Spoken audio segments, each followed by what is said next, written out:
कर्म करते रहना तो अपने आप में ही पुण्य माना गया है, पर क्या आप जानते हैं कि पुण्य के आधार पर हमें मोक्ष नहीं मिलता? एट द मोस्ट स्वर्गलोक। पर प्रॉब्लम यह है कि स्वर्गलोक तो इसी मटेरियल वर्ल्ड में है, तो मोक्ष कहाँ हुआ? बिकॉज स्वर्ग में पुण्य एंजॉय करने के लिए हमें नया शरीर लेना पड़ेगा। जब सारा पुण्य कट जाएगा तो हमें वापस डेथ को फेस करना पड़ेगा और फिर इसी दुनिया में वापस आकर हमें एक नया शरीर लेना पड़ेगा। तो मोक्ष तो हुआ ही नहीं, हम तो इसी कार्मिक साइकिल में घूमे चले जा रहे हैं, birth, death and rebirth. Shrimad Bhagavatam के कैंटो 11 में भगवान बताते हैं, the pleasures of heaven and other destinations which are achieved by sacrificial rituals can be experienced for only a short time. After once enjoyment is finished, one must return to this mortal sphere to partake of lamentation and suffering. On the path of materialism, there is certainly no uninterrupted or natural happiness. तो फिर आखिर वो कौन सा path है जिससे न पुण्य बने न पाप बने?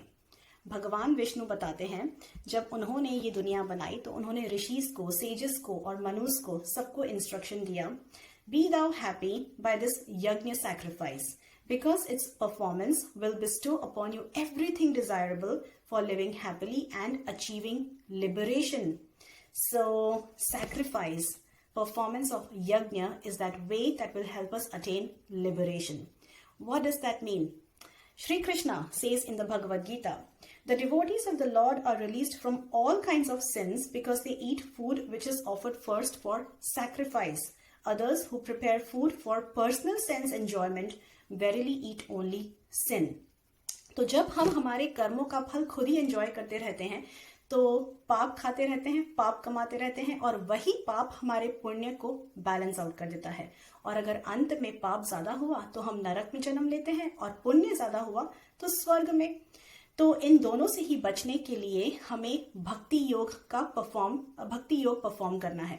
बिकॉज अगेन श्रीमद् भागवतम में भगवान कहते हैं, anyone whose work is not meant to elevate him to religious life, anyone whose religious ritualistic performances do not raise him to renunciation, and anyone situated in renunciation that does not lead him to devotional service, bhakti yoga, to the Supreme Lord Sri Hari must be considered dead although he is breathing.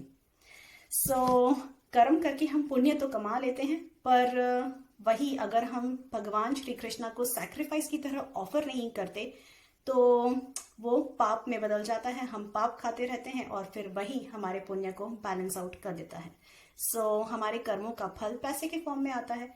उसी पैसे से हम खाना लाते हैं, कपड़े लेकर आते हैं, घर बनाते हैं, सजाते हैं, राइट? तो पहले खाना खाने से पहले भगवान श्री कृष्णा को भोग अर्पित करें एंड मंत्र जप कर।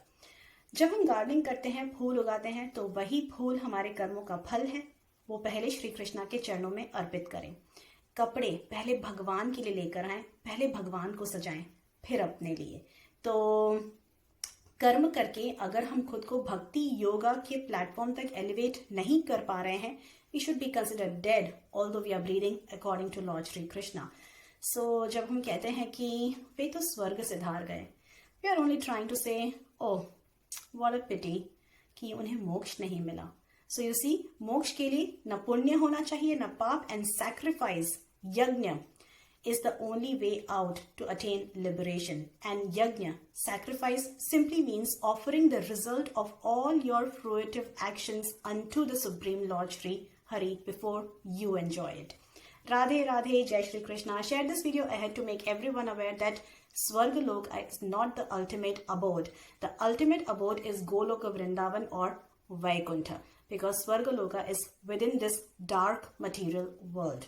Bye bye. Radhe Radhe.